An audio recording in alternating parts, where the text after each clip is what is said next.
বিবাহ সম্পাদন করার পরেই কি মেয়ের বাবার মানসিক চাপ শেষ হয়ে গেল?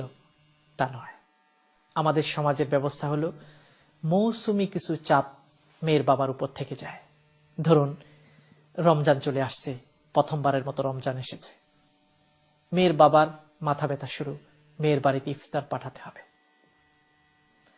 প্রশ্ন, ইফতার করানো ইসলামের দৃষ্টিতে বড়ই সওয়াবের কাজ।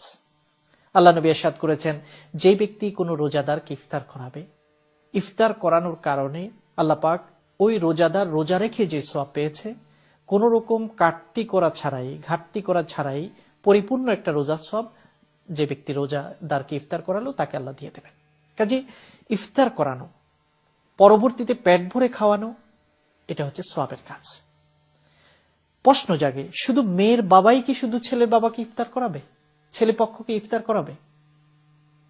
ছেলের বাবার কি কোনো দায়িত্ব নেই? নতুন বিয়েকে ইফতার করানো, মেয়ের বাবাকে ইফতার করানো? কিন্তু আমাদের সমাজে কি কখনো দেখবেন ছেলের বাড়ি থেকে, জামাইয়ের বাড়ি থেকে জামাই শ্বশুরের জন্য অনেক ইফতার পাঠিয়েছে? ছেলের বাবা বেয়াই মেয়ের বাবার জন্য ইফতার পাঠিয়েছে? তা দেখা যাবে না। শুধু যেন মেয়ের বাবার জন্যই সব দায়িত্ব, মেয়ের বাবার উপরেই সব চাপ। এটা তো জাহেলিয়াত। জাহেলি যুগে মেয়ে কন্যার সন্তান হলে জীবন্ত দফন করে ফেলত। আর এসব চাপের কারণে এখনো জাহেলি সমাজ চলে আসছে। যতই নারীবাদীদের আওয়াজ, চিৎকার, স্লোগান হোক না কেন, এসব তো তারাই করছে। বন্ধ করার জন্য জনমত কি তারা তৈরি করছেন?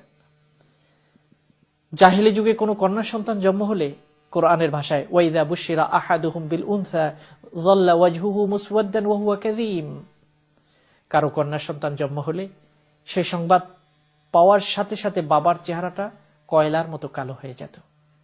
আজকের সমাজে তো একজনের যে দুইজন মেয়ে যখন হতে থাকে, তখন মেয়ের বাবার দুশ্চিন্তার কোনো শেষ নেই, কিভাবে বিবাহ দেব, এত চাপ। আর এই চাপগুলো সামাজিক এসব রীতির কারণে সৃষ্টি হচ্ছে।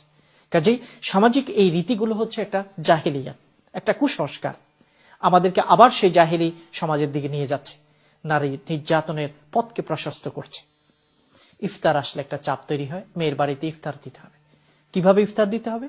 যদি এমন হতো যে শুধু মেয়ে এবং তার জামাই পরিবারের জন্য দিলে হতো, তাও যথেষ্ট ছিল। না, তা তো হবে না। ছেলের বাবার 14 গোষ্ঠীকে ইফতার করাতে হবে, বড় ট্রাকে করে খাবার পাঠাতে হবে, ইফতার পাঠাতে হবে। লোকজন জানবে, সমাজের লোকেরা জানবে অমুকের শ্বশুর বাড়ি থেকে ইফতার আসছে। একটু যদি কম হয়, কোয়ালিটি যদি একটু যদি কমে যায়, তাহলে মেয়ের তো চোখের পানির কোনো শেষ